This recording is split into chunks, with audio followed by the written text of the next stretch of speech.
Hitako ny teninao ka nohaniko. Hitako ny teninao ka nohaniko. Famerenana ny lesona sekoly sabata ho an'ny lehibe arahinao eto amin'ny Hope Fire Radio miaraka amin'ny imprimerie adventiste. Hitako ny teninao ka nohaniko. Hitako ny teninao ka nohaniko.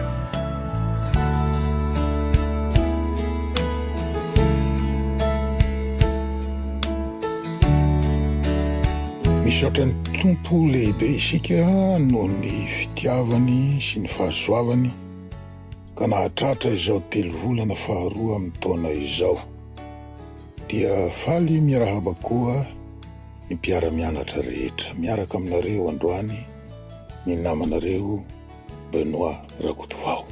Hiara-mivavaka isika.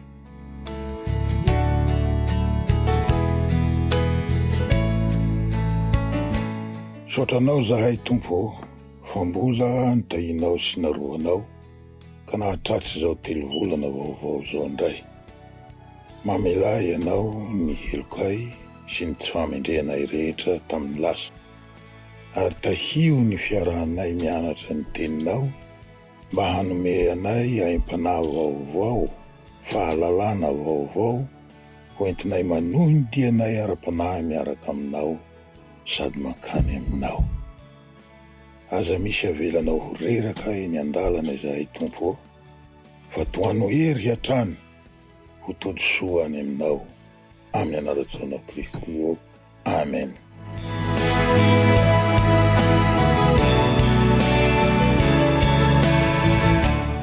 Ny lohateny ny lesontsika vaovao dia ny hoe ireo fomba fandinihana faminaniana ao amin'ny Baiboly. Tahaka ny tsy ampy kely io raha ampitahaina amin'ny lohateny frantsay, fa ny lohateny frantsay dia milaza manao zao hoe allusion, image et symbole, méthode d'étude de la prophétie biblique. Io zany no lohateny lesona ankapobeny. Rehefa nitopazako maso ny pejy voalohandohany amin'ny questionnaire dia ny hampianatra antsika hahay hamaky sy handinika ny faminaniana ao amin'ny Baiboly no kendreny ny lesontsika amin'ny 3 volana ity. Amiko manokana dia mavesa-danja amiko ity lesona ity, fa raha nisy zavatra ny sarika ahy amin'ny fivavahana dia ny faminaniana, indrindra fa ny nahita ny fahatanterahany izany faminaniana izany.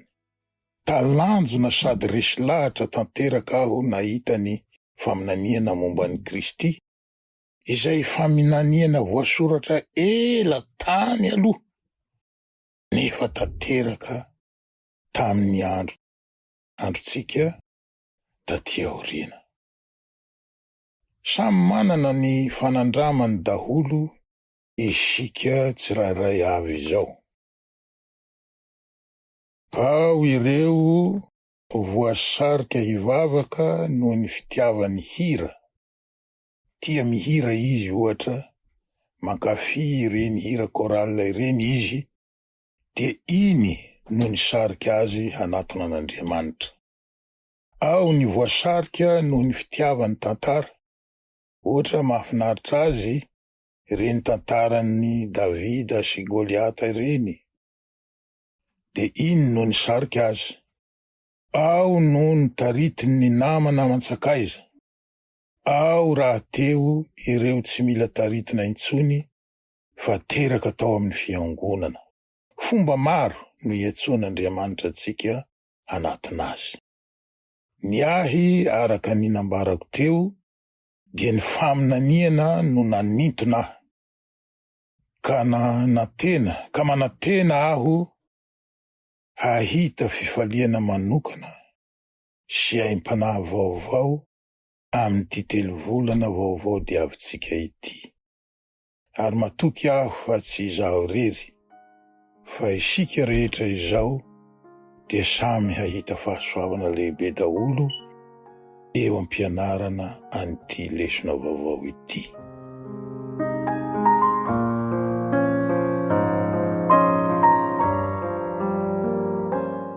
Ny lesontsika tamin'ity herinandro ity dia mitondra ny lohateny hoe fitsipika vitsivitsy momba ny faminaniana.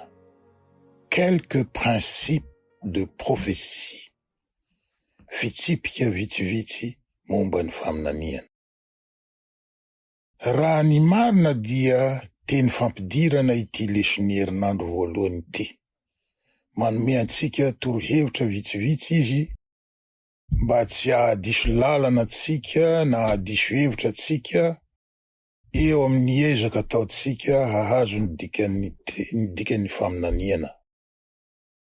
Manoro hevitra antsika izy ohatra tsy hanao tahaka ny fanaon'ny sasany ka hanara-dreny rano fotsiny.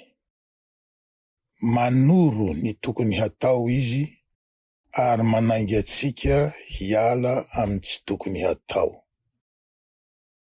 Ny fisian'ny antokom-pinoana kristianina maro samihafa dia manapirofo eo amintsika fa samy manana izay fandraisan'ny tenin'ny Baiboly avy isika tsirairay. Ny faminaniana moa tsy lazaina intsony fa samy mandray izay heveriny ho marina avy ny tsirairay.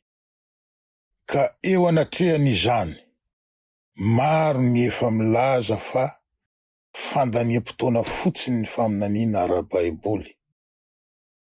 Ahoana tokoa moa no itokiana ny fahamarinan'ny faminaniana raha toa mampiady hevitra ny kristiana ny tsipiriany madinika rehetra momba izany?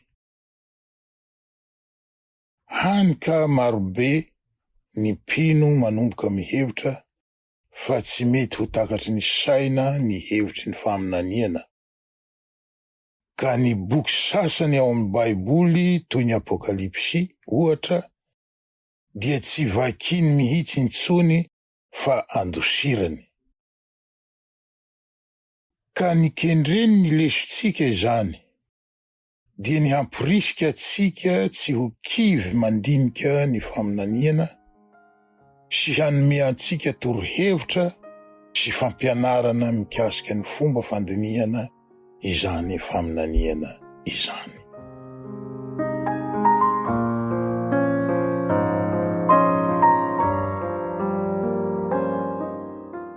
Ny leson'ny Alahady 30 Marsa taona 520 dia mitondra ny lohateny hoe aoka hisaina izay mamaky izany. Que celui qui lit comprenne. Tenin'Andriamanitra no tsoahina avy tao amin'ny Baiboly io lohateny io. Miverimberina matetika ao amin'ny soratra masina ny hoe aoka hisaina izay mamaky izany. Mateo 4:12. Na ny hoe izay manatsofina aoka izy hihaino.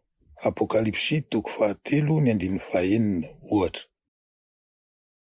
Midika izany fa manaingy atsika Andriamanitra hamaky sy hihaino ny teniny sy hamantatra ny fahamarinana izay ambarany sy handray ny hafatra ampitainy amintsika dia isika olombelona izay noforoniny hanantsaina izany.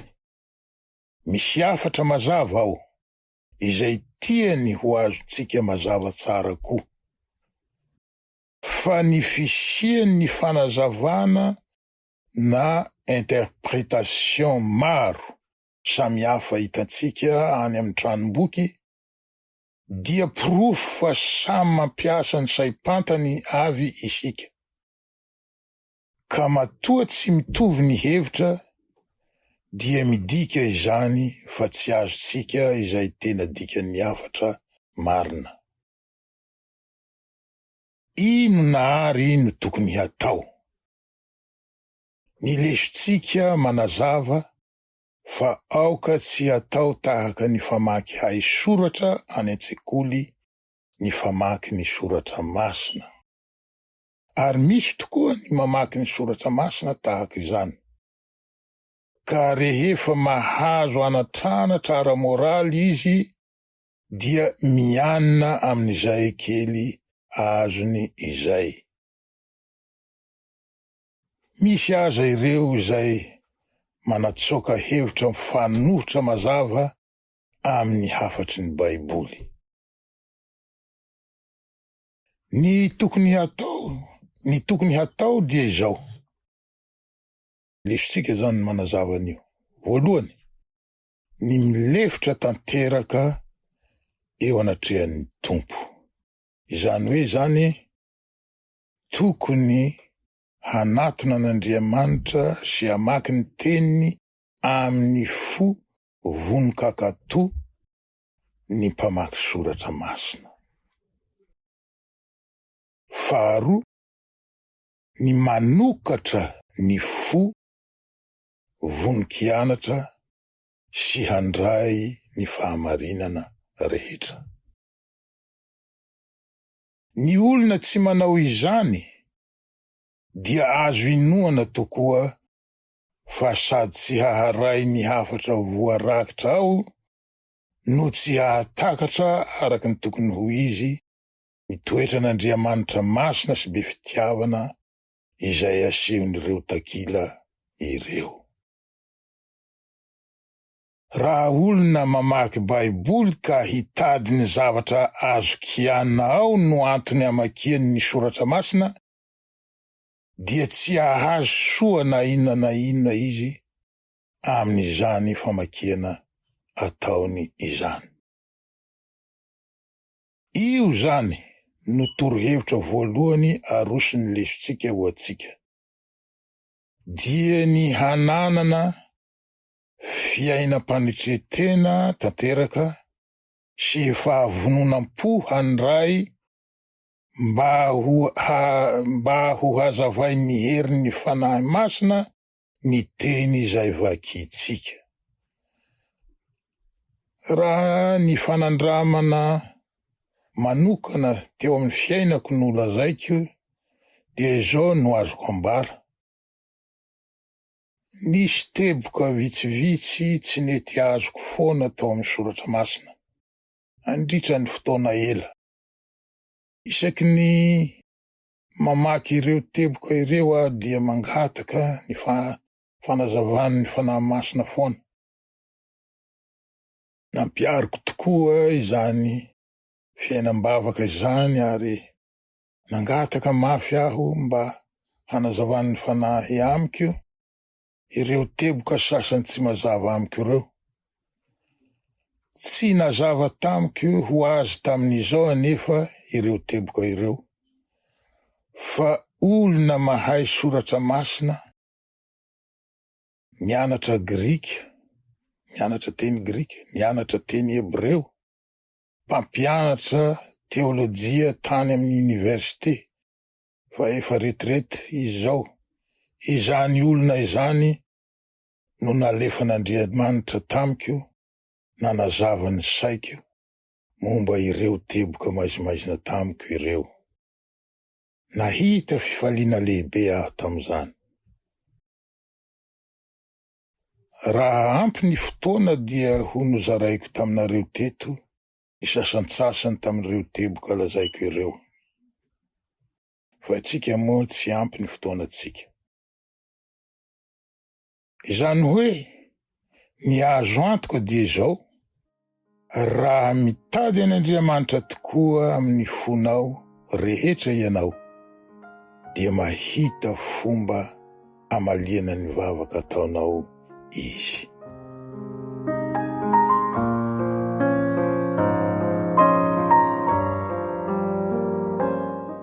Leson'ny alatsinainy 1 Marsa taona 2024. Tia n'Andriamanitra ho takatsika izay lazainy. Tia n'Andriamanitra ho takatsika izay lazainy. Mazava loatra fa rehefa mandefa hafatra amintsika izy, zany hoe Andriamanitra zany, dia ny hahazo antsika ny hafatra no tadiaviny.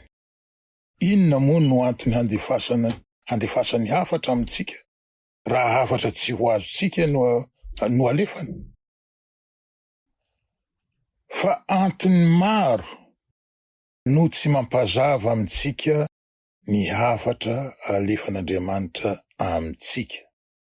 Anisan'ny antony lehibe indrindra dia zao: avo tsy hitapesipesenina ny sain'Andriamanitra, ary ny saintsika olombelona bitika dia bitika.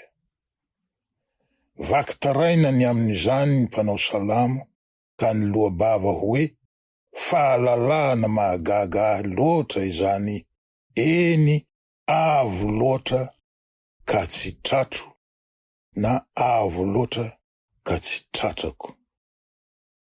Salamo 7:30. Ny tsy manampetra no mifandray amin'ny manampetra. Ahoana no ahatakaran'ny olombelona manapetra ny sain'ilay Andriamanitra tsy manapetra? Tsy vitan'izany fa tsy amin'ny alalan'ny soratononina no ifandraisan'Andriamanitra amin'ny renim-paminaniny ireny, ka hoe miteny izy ary ny mpaminany mandika fotsiny izay teneniny, fa na amin'ny alalan'ny nofy na amin'ny alalan'ny fahitana no iresahan'Andriamanitra zany amin'ireo mpaminany ireo. Ka ireny nofy ireny sy ireny fahitana ireny no iresahany amin'izy ireo. Ka ireny nofy ireny sy ireny fahitana ireny no asain'Andriamanitra soratany ireny mpaminany ireny, ka izy ireo ihany no mitady ny teny sy ny voambolana enti mamaritra izay zavatra naseho azy ireo. Heveriko fa tsy zavatra mora izany. Matetika aho manao kilalao toy izao ho fialam-boly, karazana fialam-boly ataoko zany, de hoy aho hoe, ndao mba ho soratako ireto, ireny nofiko ireny, de mba ho hitako eo izay ho vokany, de ho hitako eo ny lahateny ara-literatiora izay azoko. Na misy aza nofy tadidiko tsara izao, tsy mora ny mandrafitra azy ara-lôjika, satria tsy manaraka lôjika ny ankamaroan'ny nofy, ka fa manana ny lôjikany manokana. Mampiome be ny vokatra azo, satria tonga amin'ny fiteny malagasy madio hoe tsy misy vodiny sy lohany ny lahateny izay azo. De mitsikitsiky reo aho mamaky azy, fa kilalao moa no nataoka, de izay zany. Dia hitako amin'izay ny probleman'ireo mpaminany ireo hametraka antsoratra ny nofy izay hitany, ka ny fampitana antsoratra ataon'ireo mpaminany ireo dia mety hisy fitavozavozana hahatonga ny hafatra ho maizimaizina amintsika. Fa na izany na tsy izany, tafitan'ireo mpanoratra ny Baiboly hatramin'ny testamenta taloha ka hatramin'ny testamenta vaovao ny hafatry ny famonjena, dia ilay famonjena izay tsy maintsy mandalo amin'ny Kristy Jesosy, izay maty teo amin'ny hazo fijaliana isy olo heloka atsika. Ka arak'izany azo antoka fa tafita soamantsara amintsika mpanota iny hafatra lehibe iny. Ny antsipirian-javatra madinidinika no mety tsy azotsika fa raha izay fatatsika no arahantsika antsakany sy andavany, azo antoka fa ho azontsika ny famonjena. Misaotra ny Tompo sy ny mpaminany isika ny amin'izany.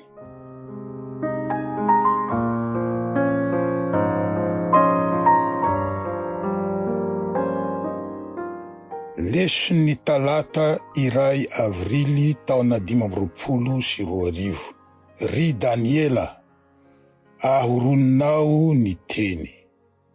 Ry Daniela, ahoroninao ny teny. Ny Daniela 12:4 no nomena antsika ho vakiana. Ary ianao ry Daniela dia ahoroninao ny teny, ka asio tombo-kase ny taratasy mandra-piavin'ny andro farany. Maro no hazoto mandinika ka hitombo ny fahalalana. Izay no vakin'ny teny. Maro ireo mpitori-teny no efa nitory-teny teny ambony pulpitra, fa ny fahalalana voalaza fa hitombo eto dia ny fahalalana ara-tsiansa sy ara-teknôlôjia. Ary hita tokoa fa ny tombo zay tsy izy amin'izao andro farany misy antsika izao, izany fahalalana ara-tsiansa sy ara-teknôlôjia izany. Fa iza no afaka hilaza fa tsy ny fahalalana ny bokin'i Daniela no voalaza eto? Avalony, ahorony, hidio ny boky ry Daniela, mandra-piavin'ny andro farany, izay no baiko azony, fa hitombo ny fahalalana. Tahaka ny milaza ny teny eto hoe, hidio io boky io aloha, mandra-pahatonga ny andro farany, fa rehefa tonga ny andro farany, dia hitombo ny fahalalana azy. Izany hoe ny fahalalana an'ilay boky izany. Bokin'i Daniel.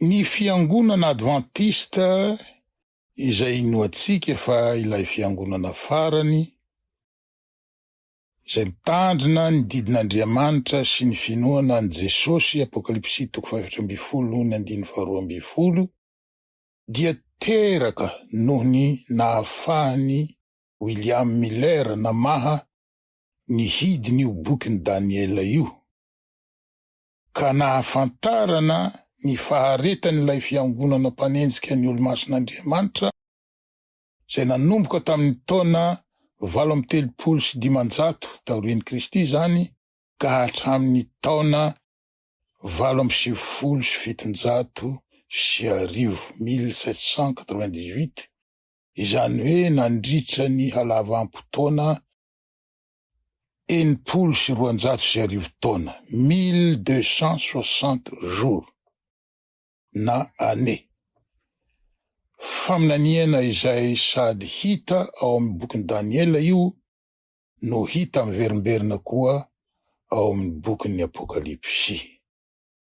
Mbola inga William Miller ihany koa no nahazoana namaha ny misterin'ny faminaniana momba ny halavam-potoana 320 andro, 2300 jours, izay hita ao amin'ny bokin'i Daniela, halavam-potoana izay nanomboka tamin'ny taona 757 alohan'i Kristy, ka ny afara tamin'ny taona 420 taorian'i Kristy, 1844, faminaniana ny hidy ireo talohany Miller, nefa tsy mihidy intsony amin'izao andro farany izao. Porofo izany fa na izay faminaniana saro-pantarina indrindra aza, dia tsy avelan'Andriamanitra tsy ho azony vahoakany rehefa miantehatra aminy tanteraka izany vahoakany izany. Zay ny leson'ny talata voalohan'ny volana avril.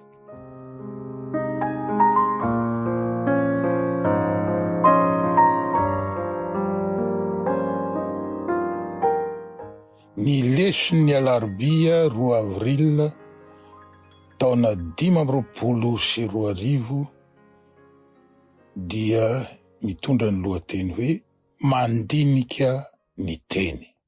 Mandinika ny teny. Étudier la parole. Ny leson'ny alarobia dia manome antsika toromarika lehibe amin'ny fomba fandinihana ny tenin'ny soratra masina.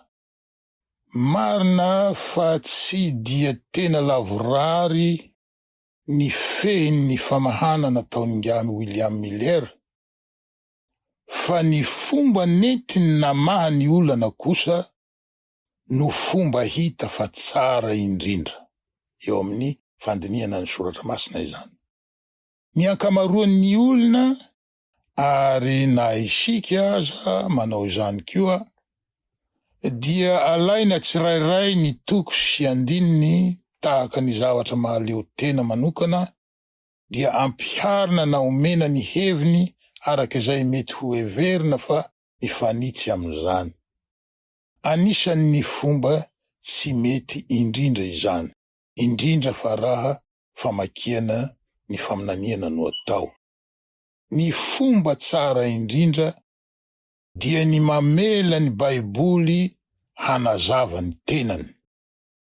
Ka mba hahazoany ny Baiboly manao izany, dia toko sy andininy alaina avy eto sy avy eroa no alahadahatra miaraka eo, ampitahaina, ampifanoherina, ampifanatonina, dinihina, fakafakaina, alaina ambony, alaina ambany, dia mivoaka misongadina ny tena heviny marina rehefa avy eo. Io no antsoin'ny teny anglisy hoe the big picture.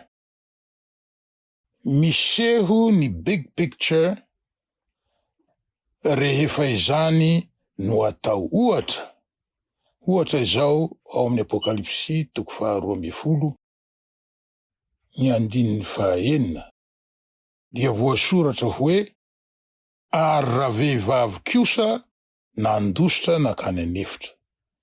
Iza io vehivavy voalaza io? Raha io andininy anankiray io fotsiny no raisitsika, dia tsy ho fantatsika velively hoe iza io vehivavy io.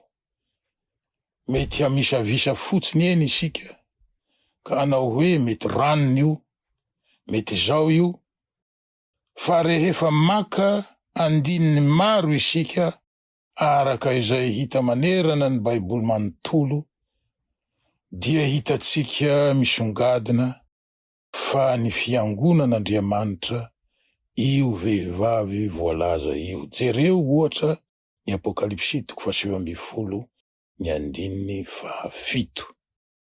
Ny toromarika omen'ny leson'ny alarobia antsika eto dia zao: raha te hamantatra ny dikan'ny faminaniana anankiray ianao, aza toko sy andininy iray fotsiny no alaina, na toko sy andininy 2 fotsiny na 3 fotsiny, fa ny Baiboly manontolo no alaivo ary avelao ny Baiboly hanazava ny tenany.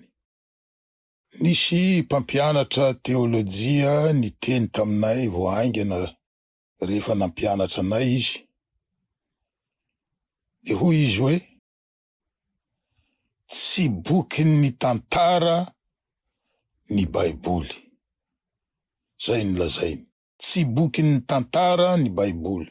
Izany hoe ny teny ambara de zao, tsy nosoratana tahaka ny fanoratra ny tantaram-pirenena anankiray ny Baiboly. Nisy filoha-pirenentsika anankiray, tsy ho tononiko ny anarany, nilaza tao amin'ny radio-pirenena hoe mistery lehibe hoy izy ny Baiboly. I Adama sy Eva hoy izy tsy niteraka afa-tsy Kaina sy Abela ary Seta. Avy taiza hoy izy ny nahitany Kaina sy Seta vady. Zay zany lazainy tao amin'ny radio national malgasy tam'izay. Saika niantso azy mihitsy aho tam'izay hoe Monsieur le Président, vakio Genesisy 5:4 satria tsy voasoratra ara-kronolojia tahaka ny bokin'ny tantara-pirenena ny Baiboly, na dia misy tantara-pirenena aza ao, dia tsy nahafantatra ilay prezidantsika satria tsy namaky ny Baiboly manontolo izy.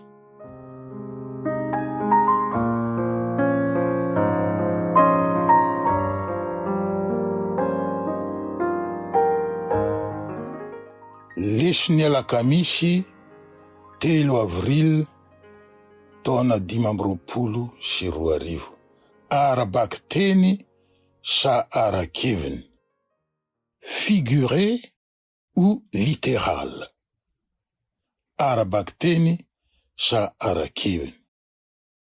Fantanina anakiroa no nanombohany ity lesona ity ny fanazavany.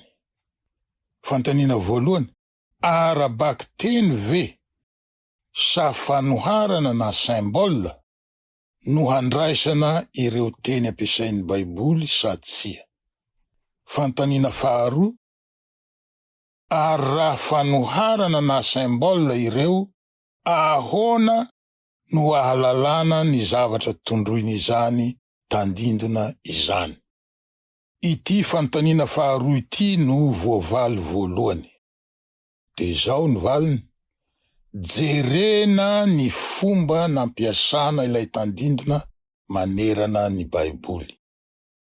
Fanohitra amin'ny fijerena ny fampiasana ny tandindona iray amin'izao vanim-potoana ankehitriny izao izany.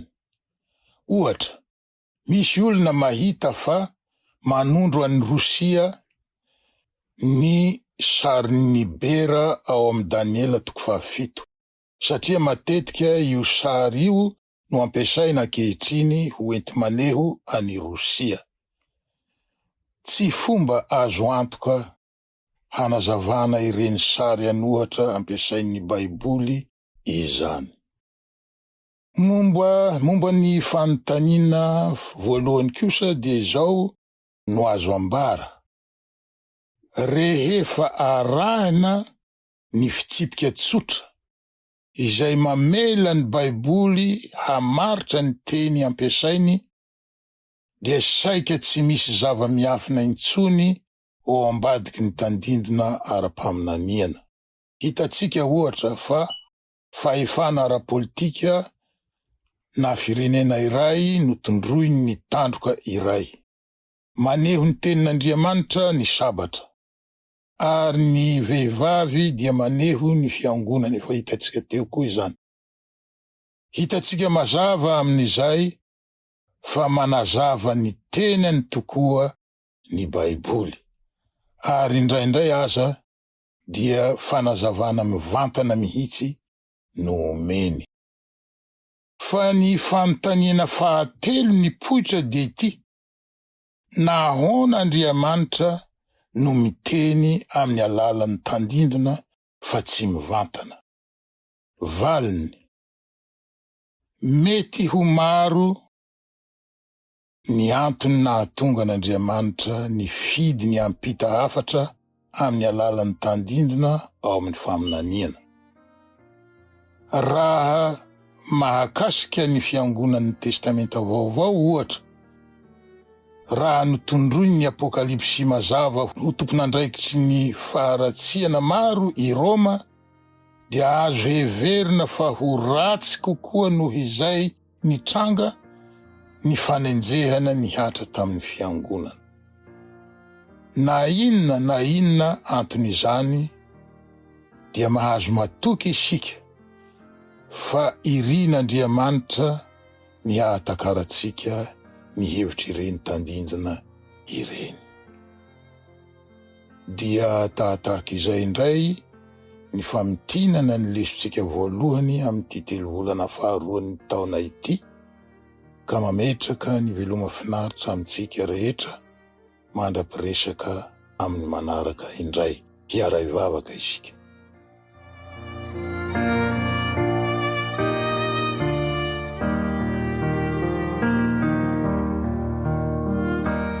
Rainay tsara sy masina indrindra any an-danitro, tsy mitsahatra ny misaotra anao zahay noho ny fitantananao mahasoa sy ny fiarovanao ka nahatratra ny leson'ny 3 volana faharoa amin'ny taona izahay. Ampio mandrakariva zahay hazoto hianatra ny teninao. Anisan'ny zavatra saropatarina ireo tandindona eo amin'ny faminaniana ireo, ka omeo anay mandrakariva ny fanahinao masina Tompo, hanazava ny sainay. Avelao ny fahotanay, fa ny fahotanay no mampisaraka anay aminao. Dia momba anay mandrakariva ianao araka ny alehibe ny famindramponao. Amin'ny anaratsoanao Kristy no angatanay izany vavaka izany. Amen.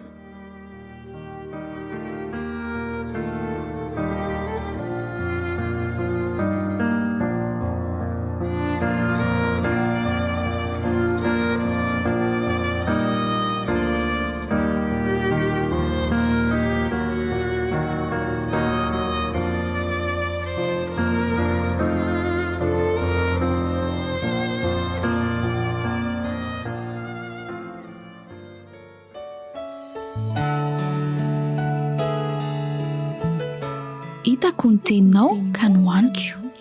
Hitako ny teninao ka nohaniko. Famerenana ny leson'ny sekoly sabata ho an'ny lehibe arahinao eto amin'ny Hope Fire Radio miaraka amin'ny Imprimerie Adventiste. Hitako ny teninao ka nohaniko. Hitako ny teninao ka nohaniko.